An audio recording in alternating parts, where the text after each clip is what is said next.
کہ حضرت آدم کی پیشانی میں حضور کا نور ہی تو جھلک رہا تھا، سجدہ تو اس نور کو ہوا تھا۔ اللہ اکبر۔ اب جس نبی کی شان دیکھو، حضرت موسیٰ کی شان دیکھیے، اللہ سے خود تقاضۂ رویت کرتے ہیں، رب ارنی انظر الیک، مالک میں تجھے دیکھنا چاہتا ہوں۔ جواب کیا ملتا ہے؟ لن ترانی، اے موسیٰ تم مجھے نہیں دیکھ سکتے، میرے جلووں کی تاب نہیں لا سکتے۔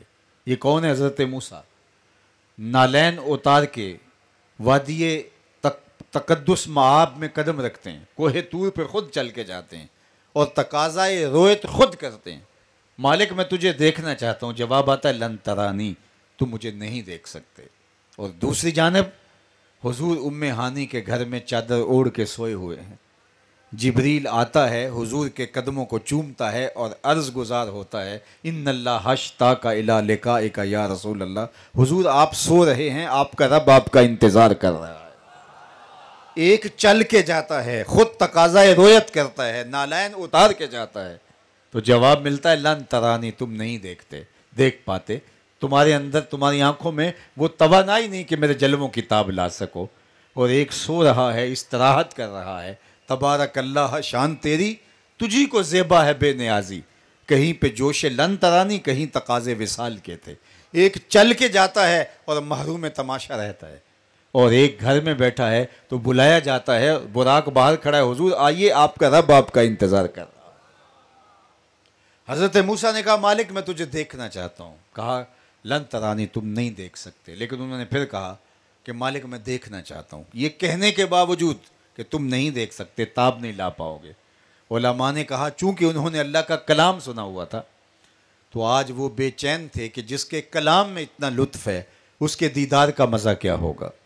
تو کہا مالک میں تیرا جمال جہاں آرا دیکھنا چاہتا ہوں۔ تو آواز آئی انظر الی الجبل، اس پہاڑ کو دیکھو، ان استقر مکانہ فسوف ترانی، اگر یہ اپنی جگہ پہ ٹھہرا رہا تو تم مجھے دیکھ لو گے۔ اللہ نے اپنی تجلی کو، اپنی رویت کو معلق کیا استقرار جبل کے ساتھ۔ اگر آپ کی توجہ ہو اور میری آواز صحیح طرح آپ تک پہنچ رہی ہو تو میں یہاں بھی ایک بات عرض کرنا چاہتا ہوں، وہ یہ کہ حضرت موسیٰ علیہ السلام نے اللہ کے جلووں کو سب سے پہلے درخت سے چمکتے ہوئے دیکھا تھا۔ حضرت موسیٰ علیہ السلام جب اللہ کے کلیم ابھی جوانی کی عمر میں تھے اور مصر میں تھے، فرعون کے گھر میں ان کی نشأت ہوئی تھی، تو ایک قبطی زیادتی کر رہا تھا بنی اسرائیل کے ایک شخص پر، تو حضرت موسیٰ اچانک گزر رہے تھے تو اس نے شکایت کی، تو آپ نے تھپڑ مار دیا اس قبطی کو۔ جلالت اتنی تھی کہ وہ تاب نہ لا سکا، وہیں ڈھیر ہو گیا اور مر گیا۔ مصر کے حالات ناخوشگوار ہو گئے اور حضرت موسیٰ علیہ السلام کو مصر چھوڑنا پڑا۔ قرآن میں ساری حکایت موجود ہے۔ مصر چھوڑ کے شہر مدین کی طرف چل دیے۔ وہاں ایک کنواں تھا جس پہ لوگ اپنے جانوروں کو پانی پلا رہے تھے۔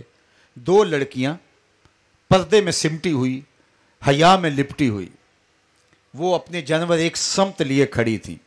حضرت موسیٰ سمجھ گئے کہ یہ حیا کی وجہ سے مردوں کے ہجوم میں گھسنا پسند نہیں کر رہی اور انتظار کر رہی ہیں کہ سارے لوگ پانی پلا کے چلے جائیں تو بعد میں ہم اپنے جانوروں کو سیراب کریں۔ آپ آگے بڑھے، ان کے جانور ہانکے، پانی پلایا اور جانور پھر ان کی جانب دھکیل دیے۔ وہ بہت خوش ہوئیں اور وہ اپنے گھر پہنچ گئیں۔ ان کے والد نے کہا کہ اتنی جلدی آج آ گئی ہو؟ تو انہوں نے کہا کہ ایک صالح پاکیزہ نوجوان، آنکھوں میں شرم و حیا کی بجلیاں تھیں، اس نے آج ہمارے اوپر مہربانی کی ہے اور ہمارے جانوروں کو سیراب کر کے ہمارے جانب ہانک دیا ہے۔ تو ان کے والد جو بزرگ تھے اور بوڑھے تھے، انہوں نے کہا کہ جاؤ اس نوجوان کو بلا کے لاؤ۔ تو ایک ان میں سے حیا میں لپٹی ہوئی آئی اور حضرت موسیٰ سے کہا کہ میرے باپ آپ کو بلاتے ہیں۔ تو وہ حضرت موسیٰ ان کے ساتھ چل دیے۔ حضرت موسیٰ علیہ السلام جب ان کے گھر پہنچے تو وہ گھر تھا حضرت شعیب علیہ السلام کا، اور یہ بیٹیاں تھیں حضرت شعیب علیہ السلام کی۔ حضرت موسیٰ کی پیشانی میں انوار دیکھے تو حضرت شعیب علیہ السلام نے ان کو حضرت صفورہ کے ساتھ جو ان کی صاحبزادی تھی اس کا نکاح کر دیا۔ کچھ عرصہ گزرنے کے بعد کہا کہ مصر کے حالات اب اچھے ہو گئے ہیں، اب واپس چلے جاؤ۔ سردیوں کی رات تھی اور یہ گزر رہے تھے، اور حضرت صفورہ امید کے دنوں میں تھی، ایام حمل چل رہے تھے، اور ان دنوں میں عورت کی طبیعت ذرا نازک ہو جاتی ہے. تو سردی میں وہ ٹھٹھرنے لگی تو حضرت موسیٰ نے کہا تم یہاں رکو، وہ سامنے آگ جل رہی ہے، میں تمہارے لیے وہاں سے کچھ آگ لے آؤں تاکہ تم تاپو اور سردی دور ہو. جب حضرت موسیٰ آگ لینے آگے بڑھے تو آواز آئی، اے موسیٰ تم مقدس وادی میں پہنچ گئے ہو، اپنے نالین اتار لو. اور حضرت موسیٰ جب دیکھا تو وہ آگ نہیں تھی، درخت پر اللہ کی تجلیات کا نزول ہو رہا تھا. گئے تھے آگ لینے کے لیے، پیغمبری مل گئی. تو حضرت موسیٰ نے سب سے پہلے اللہ کی تجلیات آگ میں درخت پر برستی ہوئی دیکھی تھی. آج جب اللہ کے حضور تقاضا رویت کر کے آئے تو کہا انظر الی الجبل، پہاڑ کو دیکھو. تو کہا مالک میں تو تیری تجلیوں کو درختوں میں دیکھنے کا عادی ہوں، اور جہاں بندہ پہلی مرتبہ کوئی چیز دیکھ چکا ہو وہاں اس کے لیے دیکھنا آسان ہوتا ہے. کہا مالک اب تو مجھے پہاڑ کی جانب مبذول کر رہا ہے. فرمایا موسیٰ گھر سے نکلتے ہوئے ماں کو کیا کہا تھا؟ حضرت موسیٰ جب گھر سے نکلے ماں نے دامن پکڑ لیا، تمسکت بعضیالہ، این اطلبو کا، بیٹے میں تمہیں کہاں تلاش کروں اگر مجھے کوئی کام پڑ جائے؟ تو حضرت موسیٰ نے کہا اطلبنی علی الجبل، مجھے پہاڑ پہ تلاش کر لینا. کہا کہ موسیٰ اس وقت سے تیری ماں کی نگاہیں پہاڑ پہ لگی ہیں، اور جدھر ماں کی نگاہ ہوتی ہے وہی جگہ اللہ کی جلوہ گاہ ہوتی ہے. اب میری تجلیات تمہیں وہاں سے ملیں گی جہاں تیری ماں کی نظر لگی ہوئی ہے، ماں کی نگاہ جمی ہوئی ہے. حضرت بایزید بسطامی کہتے ہیں میں اپنی ماں کے آگے ہاتھ جوڑے اور میں نے کہا امی تجھے راضی کروں یا رب کو؟ اپنے حق تو مجھے معاف کر دے، میں اللہ کو راضی کر لیتا ہوں. ماں نے کہا جا پتر میں نے حق معاف کیے. 12 سال تیفور کے جنگلوں میں گھومتے رہے، بستام کے نوا میں اللہ کی تلاش میں 12 سال خاک چھانتے رہے جنگلوں کی. ایک دن وہ بستام سے گزر رہے تھے، سوچا چلتے چلتے ماں کو سلام کر جاؤں. رات کا موقع تھا، سردیوں کی لمبی رات تھی، ایک پہر بیت گیا تھا. دستک دینے لگے تو دل میں خیال آیا چلتے چلتے ماں کو سلام ہی کر جاؤں. دستک دینے لگے تو خیال آیا کہ ساری زندگی ماں کو سکھ تو دیا کوئی نہیں، دکھ کیوں دوں؟ ماں بستر میں جا چکی ہوگی، سرد ماحول ہے، تیرے لیے اٹھے گی، دروازہ کھولے گی. اس خیال نے روک دیا دستک دینا اور وہ دروازے کے ساتھ لگ کے بیٹھ گئے. جب سحری کا وقت ہوا تو اندر سے جو نالی آتی تھی اس نالی سے پانی آیا. سمجھ گئے میری ماں تہجد کے لیے اٹھی ہے اور یہ وضو کا پانی ہے. تو دروازے پہ دستک دی، اندر سے آواز آئی بیٹا بایزید ٹھہرو میں بھی آئی. مائیں بیٹوں کے دستک کے انداز سے پہچانتی ہے کس بیٹے کے ہاتھوں کا لمس ہے. 12 سال کے بعد کہتے میں نے دستک دی، ماں نے کہا بیٹا بایزید ٹھہرو میں آئی. تھوڑی دیر بعد ماں دروازہ کھول رہی تھی اور تازہ وضو کے آثار اس کے چہرے پہ حویدہ تھے، اور میری حالت بکھری ہوئی، پراگندہ بال، پھٹے لباس، 12 سال جنگلوں کی خاک چھانی. تو میری ماں کی آنکھوں میں آنسو آ گئے.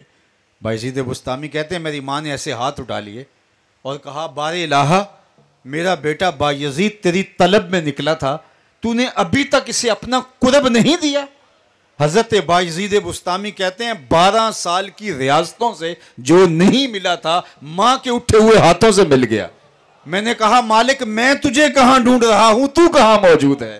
جدھر ماں کی نگاہ ہوتی ہے وہ جگہ اللہ کی جلوہ گاہ ہوتی ہے. کہا پہاڑ کو دیکھو، اگر یہ اپنی جگہ پہ ٹھہرا رہا تو تم مجھے دیکھ لو گے. اللہ اکبر.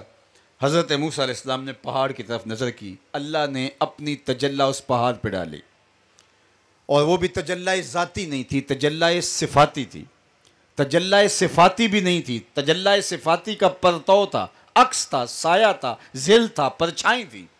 اللہ نے ذاتی نہیں صفاتی تجلی نہیں، اس کا سایہ اس پہاڑ پہ ڈالا. اور صوفیہ فرماتے ہیں وہ بھی سوئی کے ناکے کے کروڑویں حصے کے برابر تھا. پہاڑ تاب نہ لا سکا، طور جل اٹھا. حضرت موسیٰ نے جب تجلی کو پہاڑ پہ پڑتے ہوئے دیکھا، خر موسیٰ صائقہ، قرآن نے بتایا حضرت موسیٰ پر غشی آ گئی، بے ہوش ہو گئے. خر موسیٰ صائقہ، حضرت موسیٰ گر گئے. اللہ اکبر. پھر اٹھے، ہوش آئی تو کہا مالک میں تیرے حضور رجوع کرتا ہوں، توبہ کرتا ہوں، میں نے تقاضا رویت ہی کیوں کیا. تجلی صفاتی کا پرتو جو سوئی کے ناکے کے کروڑویں حصے کے برابر تھا، پہاڑ پر دیکھ کر، پڑتے ہوئے دیکھ کر تاب نہ لا سکے.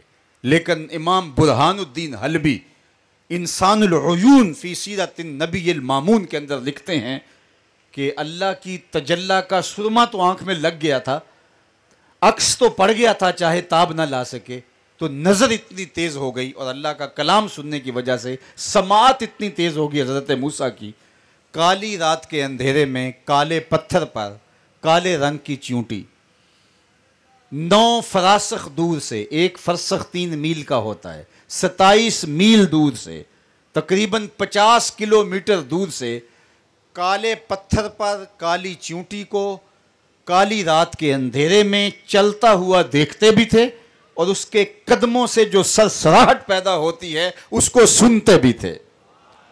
یہ کس کی نظر کا کمال ہے؟